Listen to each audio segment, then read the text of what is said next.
Welcome to our first episode of The Juggle is Real. a mom and daughter show. Moms, I'm so happy you are here because you want to love the juggle. And daughters, we want the juggle too. So we're told. And that's why we're here. Meaning you want to learn to love the juggle because there's going to be many things that come up in between the juggle. And when you can learn to love the juggle and the things in between, you really get to grow. What we want is Rich relationships. rich relationships, right? I'm telling her that. Okay, so the reason why we're here and why we are making the show for you is when we created the trailer, we said that there was a experience, there was a story that brought us here. And I'm going to let Sabrina share that story. So it was the beginning of the summer, right after school ended, on Father's Day. And my friend and I had some guy friends come over without our parents' permission. So I'm going to use a couple of words that you used or I used later. And that was the word sneak. They snuck some boys in. And I get it. We've been there. Actually, I've never done that in the past. Okay.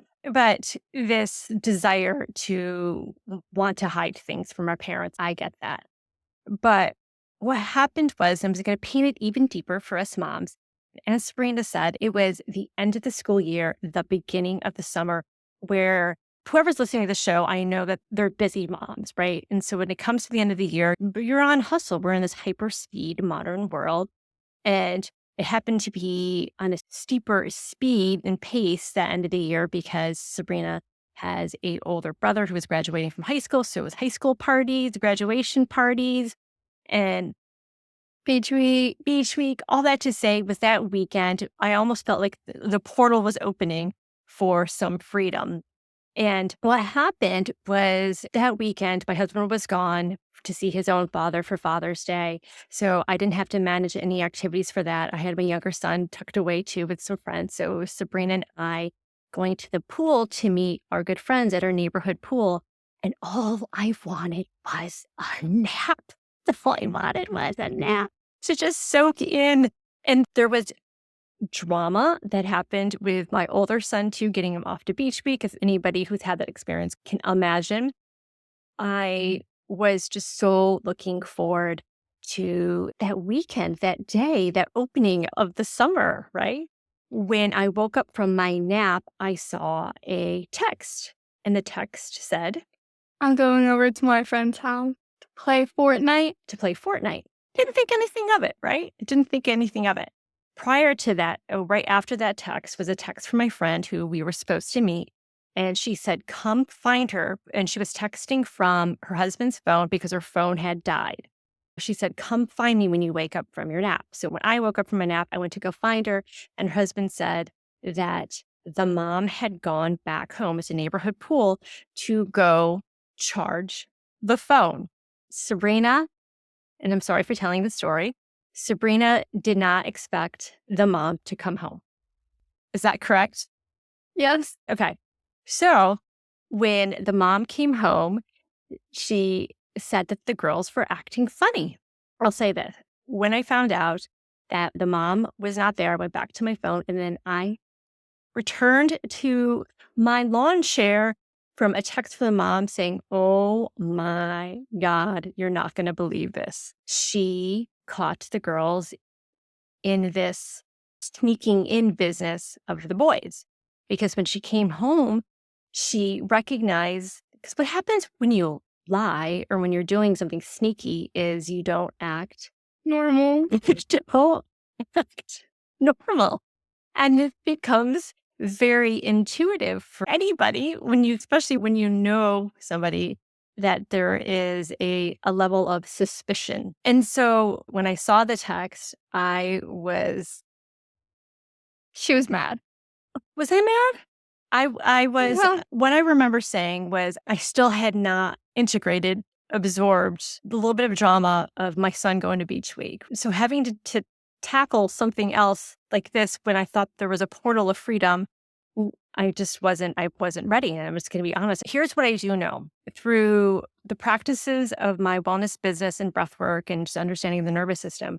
I knew what I wanted to do logically was not to say anything until things started to settle, right? Right. So what happened was, can I share the story somewhere? Sure. Okay. After I went and picked her up, and when we got home, I was making dinner for my youngest and her, and I was quiet. And we have an island and came to sit there, and she wasn't talking. And so at any point, if you want to interject, feel free. But what I was deliberately doing, because it's just knowing from things of the past, is that I wanted you to initiate the conversation. I did. Let's go deeper into the story. I made dinner after dinner, and this is a span of probably now over an hour that no words were exchanged yet by you. Am I correct? Yeah. Am I wrong to say, were you waiting for me? Yeah. Okay. So after dinner, we're eating outside, but I thought it was going to be a lovely summer evening. And I waited. And I waited because in my experiences with you and just learning what happens when you know that you've done something wrong is you get quiet. Yeah. So after, I'm not going to torture the audience with how long it took, but let's just say for a while. And this is something that I've learned too. I waited, which was super uncomfortable for me. And finally you said, I'm sorry. and then I said, Sorry for what? and then what did you say? I said sorry for sneaking the boys in. Yeah, I'll take it from here. Then okay. So what I did, this is a good life coaching tip, whatever it is. It's a good communication tip. I let her discover what the consequences were, what the root was, all different angles of what this was, right? So what are you sorry for? Taking the boys. What about sneaking the boys in? Are you sorry for? I'm sorry that I lied to you. What about lying to me, sneaking the boys in? Are you sorry for? That you don't trust me? What about don't trusting me, lying? So I just really I would just cycle all over and over back to the original one. What good memory I have.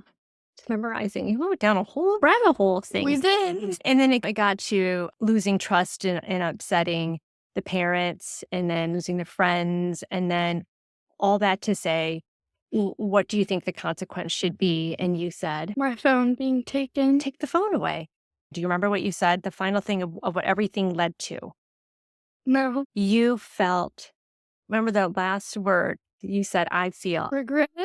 you said stuck. Oh. I feel stuck. So I said, how does taking the phone away get you unstuck? Right. Mhm. And so I said, you're darn right, I'm taking the phone away. You already had. And I wanted her to take some time to reflect on all the different answers that we went down through. A week later, things started to simmer a little bit. Not that she was not in trouble, because it's like what happens to me too, and I'm just going to say it, is that I'm punished also in a way. It's punitive for me when you don't have your phone because I can't communicate with you when I'm at work and all that other stuff. It gets to be a little bit more of a struggle, right? A struggle. So I work a call on Fridays, and it just so happens when Serena and I talk on the phone, when I work a call, we actually talk eye to eye, FaceTime. I work at the hospital. I'm a nurse anesthetist. And it's that time when I check in with her that I've been doing this for a few years now, that we talk. And so when I was just racking my brain that week, sitting with what can we do? When I called her, when we FaceTime, I said, I have an idea. So what do you think about, I said, phones aren't going to go away. Boys aren't going to go away. Social media is not going to go away. Things that I fight about, clothes, money spending, all that kind of stuff, it's not going to go away. How can we have these conversations, hold us accountable? So we have these conversations because we are so busy. We're constantly moving. How can we hold ourselves accountable? One, to be able to use some of these things in a way, social media, our phones, in a way that would tip into what is beneficial about being in community, sharing our stories, being vulnerable, and really growing and learning from it, right? And that is the idea, after Seeking Boys In, got us here to our show, right? Our show. Yay. So, welcome to this first show. And what I was going to offer was that we are starting a community. It will be a link in the show notes. What we want is, yes, we are going to interview some amazing guests, and we are going to continue to have conversations like this, specifically for, say, not long like this or to share stories. I'll just say we let it evolve naturally and be able to share our real stories, what we learned, tips and insights about that. I am a life coach. I am a nervous system regulation expert, and I have some breath work and woo stuff up my sleeve too that I get to share. And I'm really excited about that. And always here with our lived experiences, right? In the link too is for you moms and you daughters to put on to that platform or questions, experiences, stories that you want to share with us. And we will bring it into our show to be able to learn from, go from, and happy to support you with that as Mhm. well, right? Yeah. I can't wait till we get to the episode about money and budgeting at Starbucks. So we're going to end this first episode. What I want to say is these arguments, these conversations, the things that happen within the juggle from morning to evening, we know in this, I'd like to say this modern, fast-paced way of living. We live in the DC area with all the to-dos, with all the schedules. What can be really beautiful about that is that even if the schedule doesn't change, what's really beautiful is when you can just show up in those experiences in a way of being present to it always. Also, as I was saying to my youngest son today, is that we are the creators. So we get to create our perspective of every situation. We get to create like every situation and how is it going to be a struggle or are these like opportunities again that and it might seem a little esoteric to say, oh, we get to grow from it, but they are. My devotion is for every day within the juggle that goes by so fast because the days can be really, really, like, really slow. But the years go by so fast that all of a sudden you don't remember, right? And I have to say, not that I wanted you to sneak anybody in or lie to me or have the phone taken away. Like, it's not fun being punitive. But what is so cool is these kind of things become a memory and a Mhm. really beautiful memory, right? Mhm. Yeah. What I would love to know for everybody out there, just if you could just drop in Q in our community, like what's your communication style? And if you don't know what that is, stay tuned for our next episode because that's where I'm going to dive deep. You're going to get to know who we are just a little bit more. Not that the show is about us, but we want you to feel comfortable. You come here with such integrity and vulnerability. But again, with this integrity that, who are we to be here on a show sharing and teaching you our experiences and sharing with you tips and practical insights and how to learn to communicate more, how to have these conversations and how to work through what you're thinking and you're feeling. And so that it feels like authentic and good. So that what happens from that is when you take action on it, it is in a way that serves you, mom, and it's a way that serves you, daughter, and it's a way that just serves our community. Right? Mhm. How do you feel about that? Right. Very good. So much love to you all and welcome. So grateful you are here.